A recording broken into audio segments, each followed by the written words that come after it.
News 24 के साथ आज खास शख्सियत है। ये वो नेता है जो राजनीति के धुरंधर खिलाड़ी माने जाते हैं। ये वो नेता है जो अपनी बात बेबाकी से रखते हैं और पिछले कुछ वक्त से बयानों की वजह से विपक्ष के टारगेट पे है। जी हाँ, बिल्कुल ठीक समझ रहे हैं। 2 बार से बीजेपी के सांसद और इस वक्त कालकाजी से उम्मीदवार रमेश विधूड़ी जी, आपका बहुत बहुत स्वागत।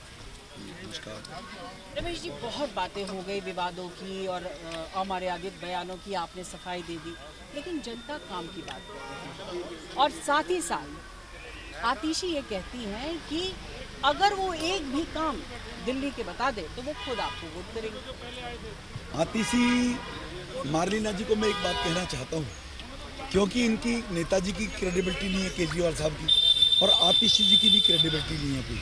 ये सुबह कुछ बोलते हैं, शाम को कुछ बोलते हैं। मैं एक नहीं, मैं 2 काम बताता हूँ। लेकिन आतिशी जी ये बताएं कि जिस दिन वो वोट डालकर निकलेंगी तो बाहर आकर कहेंगी मैं भाजपा को वोट देकर आई हूँ। श्रीनिवासपुरी के अंदर और कालकाजी के अंदर डीडीए के द्वारा 2 कम्युनिटी सेंटर हमने बनवाए हैं, जो आम गरीब आदमी, मध्यम वर्ग परिवार के लोगों की शादी ब्याह और उनके सामाजिक कार्यों में काम आते हैं। एक 8 करोड़ की लागत से है और एक 6.5 करोड़ की लागत से है, दोनों के दोनों बराबर। इसके बाद में दर्जनों काम और गिनवाऊंगा, लेकिन आतिशी जी मुझे 4 काम बता दे कि उन्होंने सिर्फ दरवाजों में गेटों पर लोहे के लगवाकर उन पर अपना नाम लिखवाने के अलावा क्या किया है। अगर वो ये कहें मैंने कहीं सीवर लाइन डलवाई है तो सीवर लाइन काम नहीं होता है। कोई ऐसे मील का पत्थर साबित काम कि 20 साल 40 साल तक जिसकी पहचान हो, जैसे मैं कम्युनिटी सेंटर मैंने गिनवाए दोनों के दोनों, मेरे ही संसदीय टाइम में रहते हुए उनका शिलान्यास हुआ है और 2 साल के बाद मेरे ही द्वारा उनका उद्घाटन हुआ है, दोनों के दोनों कम्युनिटी सेंटरों का। अब आप 2 मैंने बता दिए, दर्जनों और बताऊंगा, लेकिन उससे पहले आतिशी अब बताए कि मुझसे चूक हो गई है, अब मैं बीजेपी को वोट डालकर सवाल आप उनसे जरूर करें, लेकिन आपके सामने 2 महिला कैंडिडेट हैं और वो 2 महिला कैंडिडेट अपनी अपनी पार्टी की बड़ी प्रतिद्वंदी मानी जाती है। कैसे इस चुनाव को खास करके अपने क्षेत्र पर देख रहे हैं, उन 2 महिला उम्मीदवारों को कैसे देख रहे हैं? देखो, मैं आतिशी मार्लिना जी को प्रतिद्वंदी को कोई बहुत बड़ी नेता नहीं मानता हूँ। वो ईस्ट दिल्ली से लोकसभा का चुनाव लड़कर आई थी और यहाँ पर आने के बाद वो नई सीट में चुनाव लड़ी थी। लोग उनके बारे में जानते नहीं थे, उनके बैकग्राउंड के बारे में जानते नहीं थे। इन 4 साल में लोग जान गए हैं कि वो 4.5 साल तक इलाके में आई नहीं। कोरोना के दौरान वो 3 साल नदारत रही, उसका परिणाम है कि अपने विधानसभा के तीनों वार्ड वो चुनाव हार गई, भारतीय जनता पार्टी जीत गई। और आज गोविंदपुरी से लेकर कालकागढ़ी से लेकर और श्रीनिवासपुरी से लेकर प्रकाश मोहल्ले से लेकर बरसात के मौसम में 2.5 फीट पानी भरता है। आतिशी बहन ने क्या किया एक बार बता दे मार्लिना जी ने। ये मैंने इनके काम की गोविंदपुरी की हालत देखी। अलका लांबा को मैं मानता हूँ कि स्पोक्स पर्सन है, लेकिन अलका लांबा जी भी सत्ता के लिए राजनीति में है। जब कांग्रेस डूब रही थी तो आम आदमी पार्टी में जाकर वो विधायक बन गई। जब आम आदमी पार्टी की केजरीवाल की क्रेडिबिलिटी गिरती नजर आई, उसकी ख्याति गिरती नजर आई, तो लौटकर बुद्धू घर को आए, फिर कांग्रेस में आ गई कि शायद कांग्रेस अब आएगी। तो ये लोग सत्ता पर बने रहने के लिए, केजरीवाल ने क्या कहा था, मेरे 2 बच्चों की कसम कभी कांग्रेस के साथ नहीं जाऊंगा, वो भ्रष्ट है। और 6 महीने पहले कांग्रेस के साथ चुनाव लड़ा केजरीवाल साहब ने। मैं कोठी बंगला नहीं लूंगा, 52 करोड़ के शीश महल में केजरीवाल साहब रह रहे हैं। मैं गाड़ी नहीं लूंगा, 2 करोड़ 88-86 लाख की गाड़ियां खरीदी गई हैं 10 साल में दिल्ली की जनता के पैसे से। मैं सिक्योरिटी नहीं लूंगा। देखिए रमेश जी, एक बड़ा सवाल है, आप पार्टी का बड़ा चेहरा है, बड़े नेता है, कद्दावर नेता है, पार्टी ने आपके चेहरे पर ही क्यों नहीं चुनाव लड़ा? आपको भी मुख्यमंत्री के तौर पर पेश किया जा सकता था। मुझे केजरीवाल सवाल कर रहे हैं कि आप बीजेपी का चेहरा कहाँ है? केजरीवाल जी तय नहीं करेंगे हमारे यहाँ मुख्यमंत्री कौन होगा, ये हमारी पार्टी तय करेगी। दूसरा, हम एक विचारधारा के लिए राजनीति करते हैं, राष्ट्रवादी विचारधारा के लिए हम काम करते हैं। हम मुख्यमंत्री मंत्री बनने के लिए नहीं करते हैं। मैं एक साधारण किसान परिवार से गरीब गांव से निकल कर आया हूँ और 3 बार मेरी पार्टी ने मुझे विधायक बनाया, 2 बार मेरी पार्टी ने मुझे सांसद बनाया। 27 साल से कॉन्टिन्यूअस। तभी मैं सवाल कर रही हूँ कि आपका चेहरा क्यों नहीं हो सकता? आई एम टेलिंग यू, 27 साल से मैं लगातार पदों पर हूँ। 5 साल से मैं स्टैंडिंग कमेटी के चेयरमैन पार्लियामेंट में रहा हूँ। तो इसीलिए हमारे यहाँ मैंने कहा ना, विचार के लिए काम करते हैं।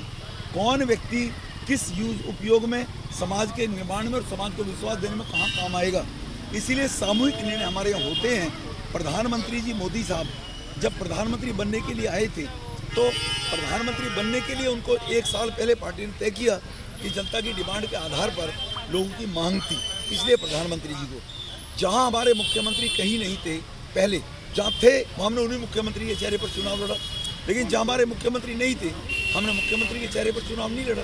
तो इसीलिए मुख्यमंत्री कौन होगा, ये हमारे विधायक जो हैं वो 70 के 70 मुख्यमंत्री के दावेदार बन सकते हैं। डिप्लोमेटिक आंसर है, लेकिन विदोड़ी जी एक सवाल ये भी है कि बहुत सारे जानकार कहते हैं कि राजनीति के स्तर में बहुत ज़्यादा गिरावट आई है, चाहे भाषा में हो, और जिस तरीके से आम आदमी पार्टी ने एक आरोप लगाया कि परवेश वर्मा एमसीसी लगने के बावजूद सामान बांटते नजर आए, ये राजनीति में जो बीते कुछ सालों में परिवर्तन आया है, आप बहुत पुराने नेता हैं, कैसे देखते हैं आप इसको, उम्मीदवार के तौर पर नहीं, एक राजनीतिक के तौर पर? केजरीवाल साहब नाम लगा कुर्सी बांटते नजर आ रहे हैं केजरीवाल साहब, तो राजनीति में ये जब चुनाव में कैसे चुनाव जीता जाए उसके लिए कुछ लोग हथकंडे अपनाते हैं, तो उसमें कांग्रेस और आम आदमी पार्टी से ज़्यादा ऐसे गिरे हुए नीचे स्तर की राजनीति भारतीय जनता पार्टी के लोग नहीं करते, ये मैं आपको विश्वास दिला रहा हूँ।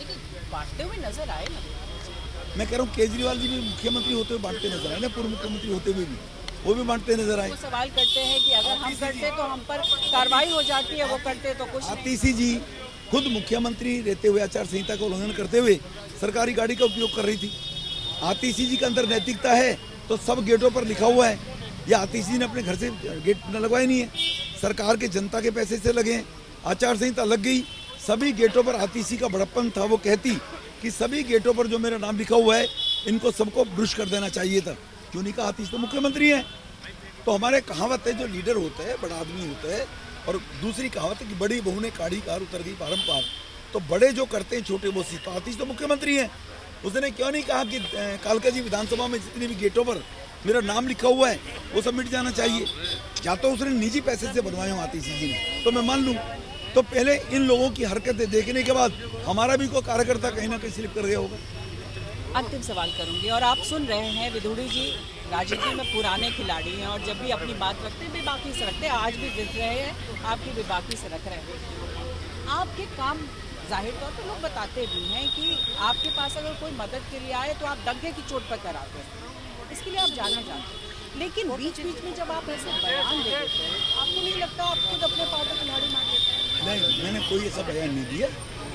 एक कम्युनिस्ट प्रवृत्ति की मीडिया है, वो मार्लिना जी को ऊपर लाने के लिए उनको बयानों को उन्होंने वो दिया होगा, जो बयान मुझसे पहले पूर्व 3 बार के मुख्यमंत्री ने दिए गए थे, जो बयान मुझसे पूर्व आम आदमी पार्टी के विधायक ने दिए गए थे, मैंने उसी बयान के संज्ञान में को बयान दिया है, लेकिन मैंने तो फिर भी कहा कि कोई आहत हुआ हो तो मैं अपने शब्द वापस लेता हूँ। तो क्या कांग्रेस में लालू जी के गठबंधन में लालू जी ने जो हेमा जी के बारे में टिप्पणी की, आम आदमी पार्टी के जो सोलंकी जी ने टिप्पणी की विधायक ने 24 में आम आदमी महिला सांसद को लेकर, उन्होंने अपने शब्द वापस नहीं लिए, तो इसीलिए मैंने पूर्व में कहे गए शब्द उनको दोहराया है, मैंने कोई विवादित बयान ऐसा नहीं दिया है। लेकिन मैं उनसे पूछना चाहता हूँ, दूसरी बात, मार्लिना जी मुख्यमंत्री हैं, उनकी माता जी और पिताजी दोनों ने अफजल गुरु की फांसी के लिए, फांसी होने के लिए सुप्रीम कोर्ट में फांसी जब दे दी तो राष्ट्रपति को मर्सी पिटीशन सिग्नेचर कंपेनिंग चलाकर दी कि इनकी फांसी माफ करनी चाहिए, जो आतंकवादी था। इस पर मैं आपको रोक नहीं, मैं बता रहा हूँ, जो मर्यादित और अमर्यादित की बात करता हूँ मैं, वो मुख्यमंत्री है ना, तो क्या वो अपने पिताजी के और मदर के कृत्य की निंदा करती हैं? मुख्यमंत्री रहते हुए केजरीवाल जवाब दे, या तो निंदा करती हैं, और निंदा नहीं करती तो क्या मैं समझता। सवाल उठाया गया कि फिर से एक बार सांप्रदायिक रंग देने की कोशिश हो रही है। ये सांप्रदायिक कहाँ से आ गया? वो मना करे, मेरे फादर ने ऐसी बात नहीं कही, वो मना करे, मेरी माताजी ने प्रेस क्लब ऑफ इंडिया के अंदर इस प्रकार की कोई शोक सभा नहीं आयोजित की गई। अगर आतंकवादी देश में मरेगा और उसकी महिमा मंडित होगी तो नौजवान भटकेगा नहीं, तो इससे बड़ा और क्या सांप्रदायिक मामला होगा? तो देशद्रोही लोग हैं ये लोग, इस प्रकार की मानसिकता के लोग कि आतंकवादी हमारे जवान मारे जाएं पार्लियामेंट में, और बाई चांस हो अग्रवादी अंदर घुस जाते और सारा नेतृत्व देश का अंदर था, चाहे विपक्ष हो चाहे विपक्ष हो, और उनके साथ हादसा हो, देश की हालत क्या होती? लास्ट सवाल करूंगी, चूंकि काम को लेकर सवाल कर रही हूँ मैं, और ऐसे में आम आदमी पार्टी तो लगातार आप लोगों ने कहा फ्री की रेवड़ियाँ बांटती है, इस बीच में इस चुनाव में कांग्रेस भी लगातार योजनाओं के बारे में बोलती रही और आप भी उसी पर आ गए। आपने भी कहा कि हम ये देंगे, हम वो देंगे, फिर डिफरेंस क्या है? हम नहीं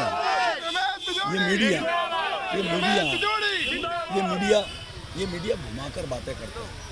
मध्य प्रदेश में लाडली योजना हम जिसकी आवश्यकता है, मोदी साहब वो योजना लाते हैं किसी की आवश्यकता की पूर्ति गरीब की करने के लिए। रेवड़ियाँ नहीं बांटते, रेवड़ियों में इनमें अंतर है। मोदी साहब अगर मुफ्त में अगर अनाज दे रहे हैं 80 करोड़ लोगों को, तो उन लोगों को दे रहे हैं जो BPL बिलो पॉवर्टी लाइन है, गरीब आदमी है, कोरोना में काम चला गया। हम यही योजना लाडली बहन 2007 से मध्य प्रदेश में ला रहे हैं, हम हरियाणा में 6 साल से दे रहे हैं, हम महाराष्ट्र के अंदर हमने पिछले चुनाव से 1500 से प्रारंभ किया है, हम उड़ीसा में 1000 दे रहे हैं, हम छत्तीसगढ़ में दे रहे हैं।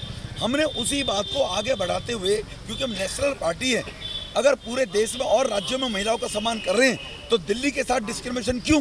ये हमारे पार्टी नेतृत्व ने तय किया है। कालका जी की जनता जो है वो आपसे क्या उम्मीदें लगाए?